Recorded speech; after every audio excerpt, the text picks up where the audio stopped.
ሰላም ቤተሰብ እንዴት ናችሁ? ዛሬ ደግሞ የሚያምር ምርጥ የሆነ ውህድ ይዤላችሁ መጥቻለሁ። ከቤኪንግ ሶዳ፣ ከእርድ፣ ከሎሚ ጋር የተቀላቀለ የእጅ ስክራብ የተረከዝ ላይ እንዲሁም ደግሞ ይሄ መተጣጠፊያችን ላይ ያለው ከእጃችን ላይ አንድ ማንኪያ እርድ፣ አንድ ማንኪያ ቤኪንግ ሶዳ ከዛ የጨመኩት ይሄ የምታዩት ግማሽ ሎሚ በሙሉ ጨምቄ ያን ደግሞ ጨምራለሁ። አሁን አንድ ማንኪያ ቤኪንግ ሶዳ አድርጋለሁ።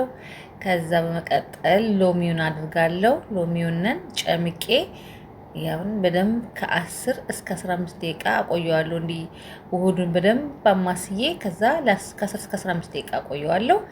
ያንን እጄ ላይ እና ተረከዜ ላይ ወይም ደግሞ እዚህ እጃችን መተጣጠፊያ ላይ ጥቋቁር ያለውን በሙሉ ያስለቅቀዋል። ሞክሩት፣ በጣም ጥሩ ነው። ያጸደዋል። እጅን እኔ በጣም አሳምሩልኛል እና ሞክሩት። ላይክ፣ ሼር፣ ኮፒ ሊንክ በሉልን። ሰብስክራይብ ደግሞ አድርጉልን። ቴንክ ዩ